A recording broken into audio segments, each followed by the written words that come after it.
Bismillahirrahmanirrahim. Assalamu alaikum. Iyyaka na'budu wa iyyaka nasta'in. Today the topic of our discussion is whole about saturated hydrocarbon, that is alkane, in which we are going to study about its origin, its sources, its physical and chemical properties, its preparation, and finally we come across to its use. So, as far as the sources of alkanes are concerned, the main sources of alkanes are obviously petroleum and natural gas. As you know that alkanes are obtained commercially by the fractional distillation of crude petroleum, and in natural gas it is around about 85% of natural gas composed of methane, which is the first member of alkanes, that is hydrocarbons. In marsh gas is actually methane gas, and which are coming from the bacterial decay of vegetable matter, and fuel gas is coming from the coal gas that is contain only small amount of alkane. GOBAR gas, sewage gas, and biogas are the another sources through which you are able to get that saturated hydrocarbons, that is alkanes. So as far as the physical properties are concerned, we are lower alkanes from C1 to C4. They are categorized as gases. Above 4, that is C5 to C10, are liquids, and above 10 they are mostly solids.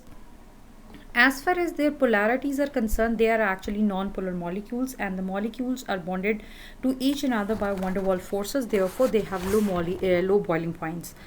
Obviously, the boiling and the melting point increases regularly with the increase of molecular size, and this is because of increase in attractive forces between molecules. In case of methane, ethane till pentane, you will see the normal boiling point ranges from -161 to 36. Likewise, normal melting point ranging from -184 to -130. So there is a gradually increase in the melting in the boiling point because of the increase in the attractive forces between molecules. So as far as the solubilities are concerned, as they are having the non-polar nature, so they are insoluble in water, and they most likely prefer to dissolve in non-polar solvents like benzene, carbon tetrachloride, ethers, and the solubility is basically alkanes in solvent decreases with the increase in the molecular mass of alkane, because it will increase their non-polar character more rapidly. Their density, viscosity, they are also increases gradually with the increase in the molecular size. Alkanes are less flammable and more difficult to burn because of the increase in molecular size.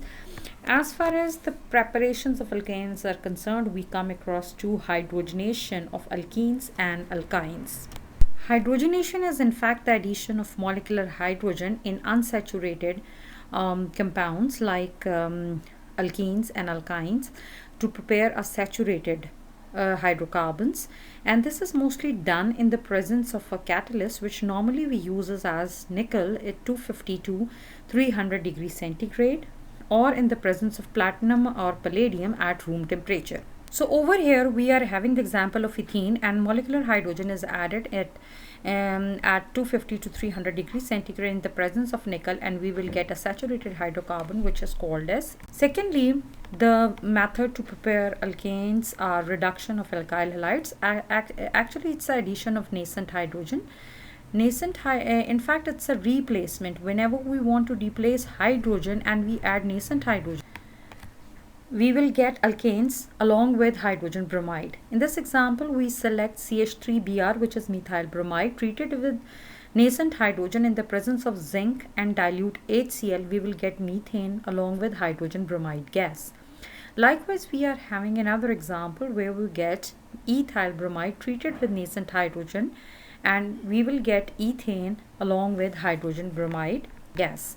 Substitution reactions are the characteristics of alkanes as far as the chemical properties are concerned, because we called alkanes as paraffins, least reactive compounds. They are saturated because all the valencies of carbon are fully satisfied by means of single bond. So they are very stable, and that's why, because of the inertness of the sigma bond, they most likely give us the substitution reactions. A reaction in which one or more hydrogen atom of a set compound are replaced with some other atoms like halogen is called as substitution. That when this reaction happens in dark, alkanes does not react in dark. No reaction is possible. But when alkane react in bright sunlight, the reaction is done with explosive, and you can get 4 moles of HCl, which is hydrogen bromide gas, along with carbon black, which is deposited. But in case of diffuse sunlight, the situation is quite different, because we come across to the 4 series of products. Firstly, we are having CH4, and then treated with Cl2, you will get CH3Cl plus HCl, which is chloromethane, along with hydrogen bromide. Secondly, chloromethane, further treated with chlorine to give you dichloromethane, along with hydrogen chloride. In third situation, this dichloromethane treated with chlorine to give you trichloromethane and hydrogen chloride once again. In the last step, you will get trichloromethane treated with chlorine to give you carbon tetrachloride or tetrachloromethane plus hydrogen chloride gas. Over here you come across to the 4 series of products, and this is due to the free radical mechanism, because while getting the sunlight, this Cl2 will convert into free radical, which is highly reactive, and thus in each successive step it eliminate one of the hydrogen and form HCl or the side products as well. As far as the process of combustion is concerned, over here we come across to 2 possibilities, that either this whole process happens in the axis of oxygen or in the limited supply of oxygen. If this process happens in the axis of oxygen, it burns, CH4 burns completely to give you carbon dioxide, water along with heat. And as it produces along of heat, highly exothermic reaction, so it is used in automobile engines, domestic heaters and cooking appliances. But when it is happen in limited supply of air, there is incomplete combustion, and as a result carbon monoxide is produced, which is highly toxic as compared to carbon dioxide, and this carbon monoxide binds with hemoglobin to form carboxyhemoglobin, which causes suffocation and ultimately death. So we are having this example where the methane treated with oxygen to give you carbon monoxide, carbon black and water.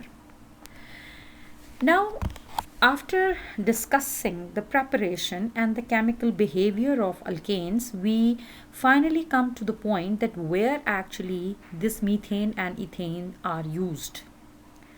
They are most likely used in domestic level as a fuel. Compressed natural gas, which is normally called as CNG, is used as automobile fuel. They are used in the manufacture of certain chemicals like carbon black, because when you simply undergo the pyrolysis of CH4, it gives you carbon plus hydrogen.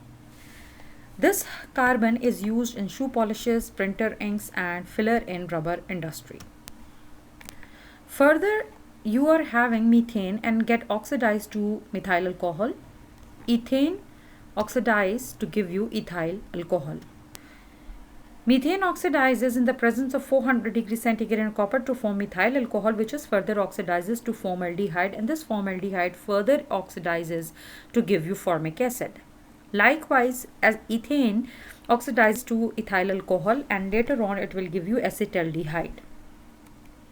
We are having another options where CH4, we have already discussed as in substitution or halogenation of alkanes, that in diffuse sunlight we come across to the 4 series of products, and in which we get chloromethane, dichloromethane, trichloromethane and carbon tetrachloride or tetrachloromethane.